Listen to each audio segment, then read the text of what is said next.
Okay, Ramblers, let's get rambling. Hey, everybody. Hi, Dr. Nick. Guess what? Some Dumb Guy returns. Why? Because I got stuff. Welcome to another episode of Some Dumb Buys, where I celebrate the buying, the owning, the collecting, and ultimately the watching of the glories that is physical media. I got envelopes and box of an Amazonian delight for you here today. I got some stuff. You want to see? I hope so, because why else would you be here? Just saying. Let's dive in. Envelopes first, because I hate Amazon envelopes, and I want them to go away immediately.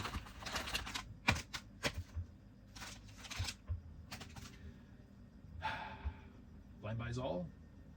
To be determined. First one, definitely yes. And it is an older Warner Brothers Archive Collection release on Blu-ray. Why did I get it? 1, Warner Archives is awesome. 2, it stars James Stewart. 3, it stars Judy Garland. 4, it stars Hedy Lamarr.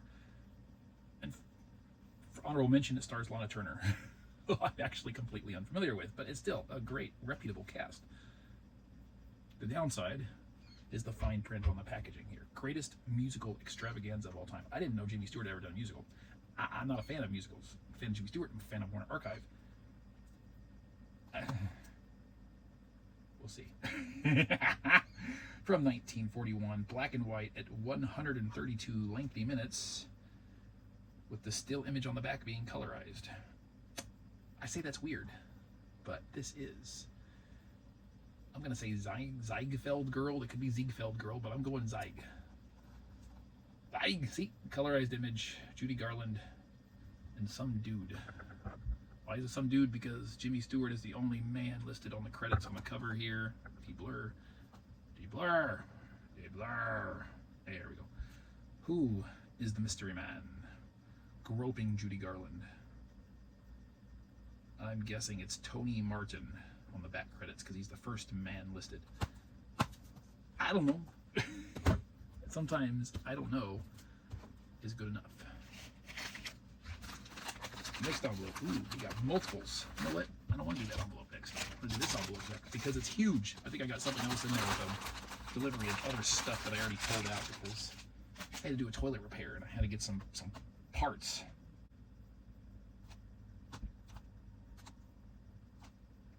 Okay. Stand by because this is confusing for me.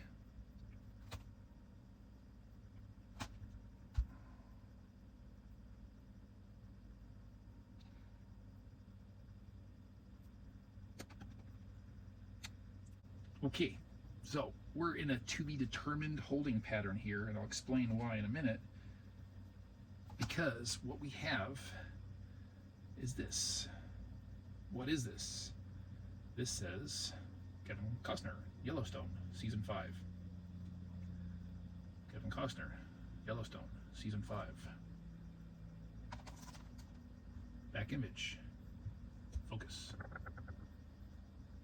All right. Why are we in a confused holding pattern? 2 reasons. 1, Season 5 of Yellowstone was released in 2 separate parts. And I went back and forth because I got Seasons 1 through 4 already Blu-ray.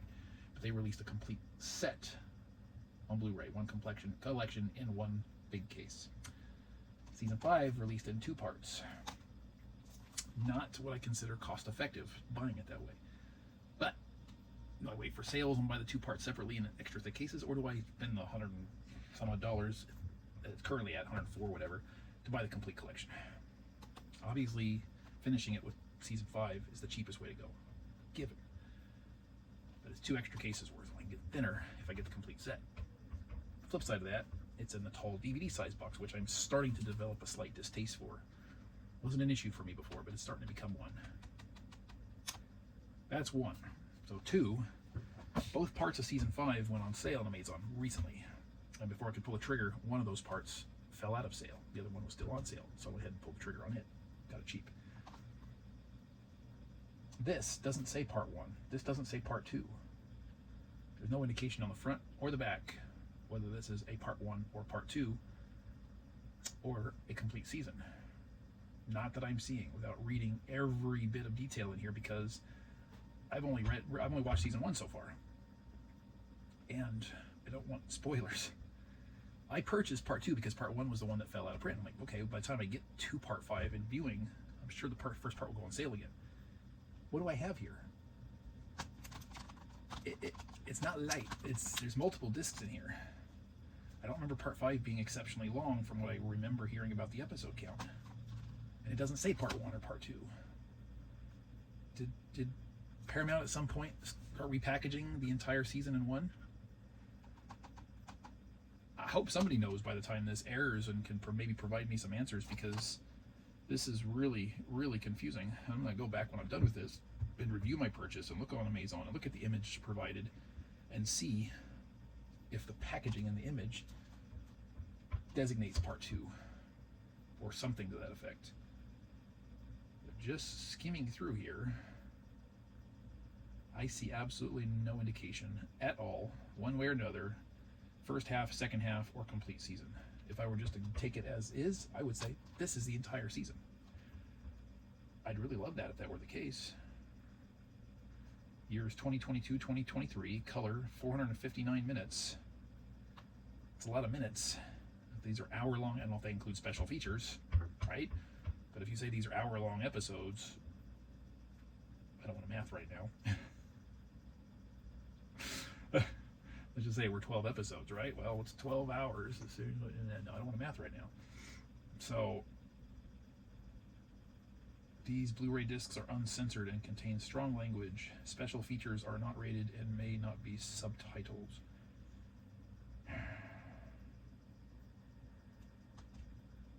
The fact that it's a 2022-2023 would lead me to believe it's not the complete season, because I think there was a delay in releasing the last half.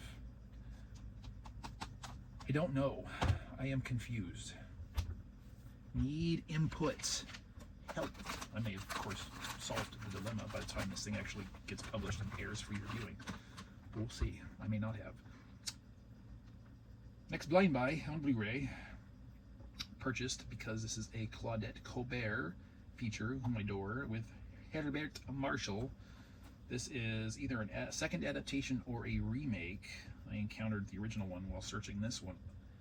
This is from 1939. It's really bizarre, right? When you think of Hollywood history, that in the 30s they were already doing remakes. But many remakes and readaptations in the 30s, particularly of silent era films. I think by 1939 they'd already adapted The Wizard of Oz 3 separate times. So yeah, 1939. Obviously black and white, 1 hour and 23 minutes. She risked it all for love. Good for her. Oh, she got it. This is Zaza. Zaza, not Jaja. Zaza, Jaja. I did not know. But it sounded a bold tale in the synopsis, which I did actually read for a change. Shall I share? Especially for the time, right? Claudette Colbert and Herbert Marshall star in Zaza, an unforgettable tale of forbidden love set against the spectacular backdrop of France's Belle Epoque. When a beautiful singer, played by Colbert, falls for a married man, Marshall shading her, she begins a journey of romance and heartbreak that takes her from the humble village theaters to the dazzling lights of the grandest stage in Paris. Directed by Academy Award winner George Cukor. This romantic drama features stunning singing performances from Claudette Colbert, didn't know she sung, and a rare dramatic performance from Bert Lahr. Oh, interestingly, of The Wizard of Oz fame. I see a picture of him here. He's the one who played the lion. He is here. You can make that out. You just see that facial expression. You know damn well who he is. Absolutely undeniable. Yeah. Next up, we have another Blu-ray blind buy. I don't know what prompted this other than stumbling across it, and the cast seemed solid. Kevin Kline, Susan Sarandon, Dakota Fanning as seemingly an adult. So this is a newisher title from... please tell me. 2013. So this will be the newest Kevin Kline title I've seen or own. Yeah, it said adultish Dakota Fanning, so that was kind of a surprise. 1 hour and 34 minutes. We have The Last of Robin Hood. It's an enigmatic title. I've not read anything on that I can recall. I get so much lesser focusing ability at night recording than I do in the daytime. This thing is spot on for adjusting focus when I'm recording in the daytime, which I recorded a video earlier today. Yeah. And last but not least, the last of the Mohicans, no more Mohicans. We're thematically inclined to introduce this one here. Helen Mirren, Harrison Ford, Season 2 of 1923. Season 2. Shouldn't this be 1924? I mean, if you're going to name a show a year and this is the second year, it just stands to reason that 1923 is season 1 and 1924 would be season 2. But you know how it is with cable TV series nowadays, right? Remember back in the day when a particular season of television was a particular specific year in the show's life as well, whereas now you can run through 5 or 6 seasons of a show and have them all take place within a year or two because it's all just right next to each other, right? All butts up continuously. Gone are those days, probably forever. Started with, what, 24, I guess, probably was the first to venture in that territory as far as I know. That's that. We are done. No more Mohicans. For those educated on Yellowstone, please drop your knowledge down there because I'm really curious about that. I may or may not find an answer in time. So, what do you think? $100? Did you pick up yourselves for your own library this week, today, this month, whatever? I don't care. $100. Let me know. Appreciate each and every one of you joining and participating in whatever it is that you have done here. Thank you. Until next time, I'm going to make like a tree and get out of here. Really? Y'all let me leave before I did the box. I mean, what are you guys here for? Come on. You back me up here a little bit, would you? It's not a footrest. I got more titles. What am I going to do with you people? Ooh, that's heavy. Very, very nice. It's Blu-ray Blind Buy. A 6-title collection of Warner Archive Blind Buy Delightness. We're throwing this out and we'll go through it. This be Warner Archive collection of the Judy Garland collection. 6 titles. Mickey Rooney, Judy Garland, and Strike Up the Band. Mickey Rooney and Judy Garland again in Girl Crazy. Judy Garland in Meet Me in St. Louis. Judy Garland, Van Johnson in Judy Garland, Van Johnson Fall in Love in the Good Old Summertime. Good time to fall in love, I guess. Judy Garland, Gene Kelly in Summer Stock.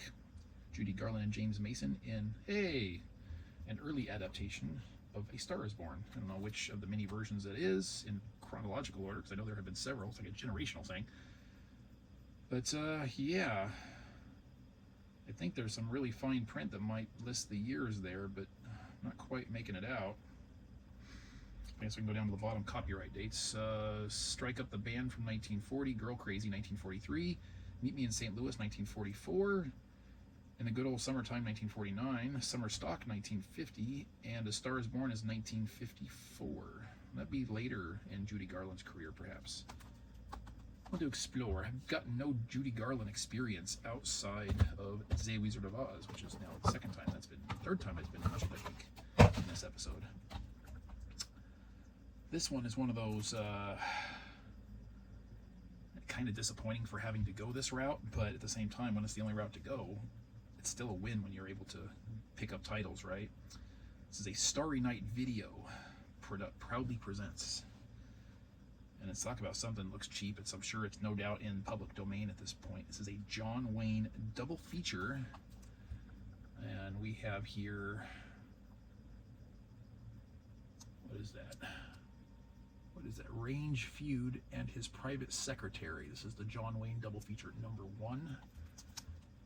And this is some pretty generic stuff here.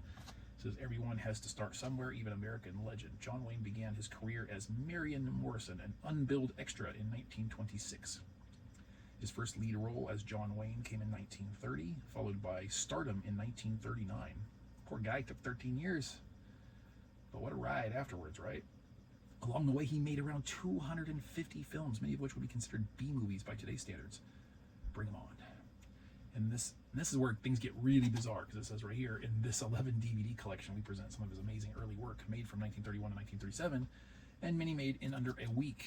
In those few short years, you can witness a young man become a seasoned professional, hanging on the verge of superstardom. Enjoy us for the birth of a true legend. So obviously there's only 2 titles on this, which hence, I guess, the number 1 on the spine here. So this will be the first in the collection of, which I need to see if I can seek out any of the others. Of course, the ones that are available in Blu-ray or above are going to get priority, but if this is the way I have to obtain this 11 DVD collection, well, there's only one disc per, it feels like, so if that's the case, then 11 discs per chance, 22 titles, I don't know. I haven't run into any of the others from this collection yet, but we will keep looking and see what's out there. So, postscript ended, tacked on at the end. Don't let me do that again, people. Come on, I'm counting on you. And you, and you. Bye-bye.